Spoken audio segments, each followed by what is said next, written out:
ফিলিপিনের পালোয়ান শহরের Puerto Princesa coastal area, সেখানে যাওয়ার জন্য সকালে ব্রেকফাস্ট সেরে সবাই রওনা দিলাম।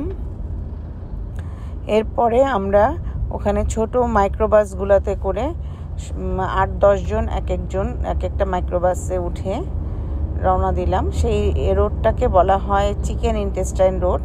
এতই আঁকাবাঁকা যে ওই রোডে যাওয়ার সময় সবারই মোশন সিকনেস হয় এবং যারা ফিট তাদেরও বমি বমি একটা ভাব আসে।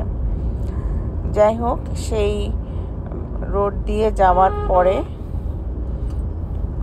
আমরা পৌঁছে গেলাম কোস্টাল এরিয়াতে। সেই কোস্টাল এরিয়াতে 40 মিনিটের জার্নি পর সবাই একটু ফ্রেশ হয়ে নিয়ে একসাথে ওই জায়গাটায় একটু চা খেয়ে সবাই কোস্টাল এরিয়াতে যাওয়ার জন্য রেডি। এখানে পাহাড়ি উত্তাল সমুদ্র, এখানে আবার 20 মিনিটের একটা জার্নি। সেই উত্তাল সমুদ্র পার হয়ে চলে যেতে হবে সেই আইল্যান্ডে। এটা একটা ম্যানগ্রোভ বন, চারিদিকে পাহাড়, পাহাড়ের আগে ছোট একটা বিচ। সবাই এই যাওয়ার পথে অনেক বৃষ্টি হয়েছিল এবং সেটা এখানে খুবই স্বাভাবিক। ওখানে দেখেন বানর, বন্য প্রাণী অন্যান্য আছে, গাছের মধ্যে পাখি। বানর যাতে মোবাইল টেনে নিয়ে না যায় সেজন্য সবাইকে সতর্ক করা হয়েছে। সবাই এরপরে ছোট যে নৌকাগুলো চারিদিকে ব্যালেন্স এক নৌকা, সেই নৌকা করে সেই কেভের ভিতরে যাওয়ার জন্য সবাই প্রস্তুত। আমরা ঢুকে যাচ্ছি সেই কেভের ভিতরে। এখানেও বৃষ্টি হচ্ছিল এবং সবাই বৃষ্টিতে ভিজে একাকার। কেভে ঢোকার মুহূর্তটা দেখা যাচ্ছে। ভিতরে ঢোকার পরে সবাই তো একদম বিস্ময়ে অবাক। এটা গিয়ে ন্যাশনাল ওয়ার্ল্ড হেরিটেজের 2012 সালে এই জায়গাটা আন্তর্জাতিকভাবে স্বীকৃতি পেয়েছে।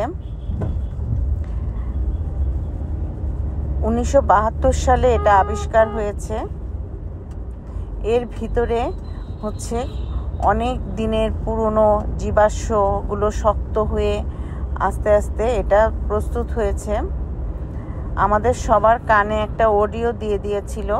সেই অডিওতে কন্টিনিউয়াস এই কোনটা কি পাথরের নাম এগুলো ধারাভাষ্যভাবে বলে যাচ্ছিল এবং সবাইকে একদম প্রিন্ট অফ সাইলেন্ট থাকতে হচ্ছে, কারণ ভিতরে অনেক রকমের বাদুড় এবং মানুষ যে কখনো কখনো সাপ বা উপর থেকে কিছু অন্ধকারের যে পশু পাখিগুলো ওগুলো নেমে আসে।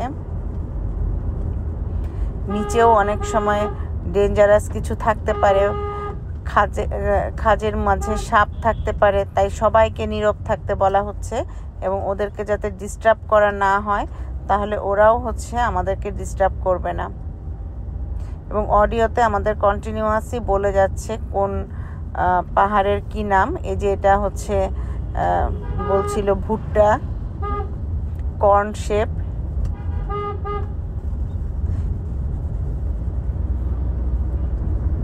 এই যে দেখা যাচ্ছে কর্ন শেপ।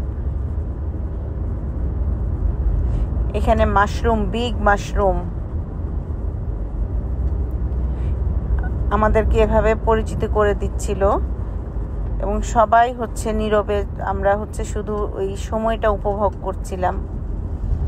অসম্ভব সুন্দর।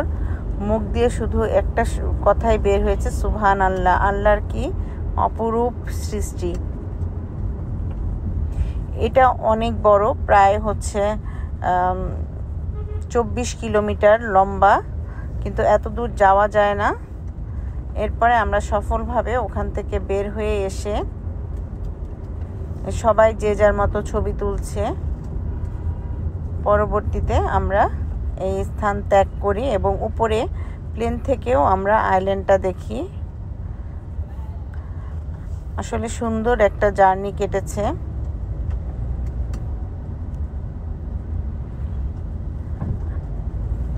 আপনারাও আসতে পারেন পুerto প্রিন্সেসা এই শহরে। Under water river national world heritage এটা উপভোগ করার জন্য এবং একটা চমৎকার সময় কাটানোর জন্য।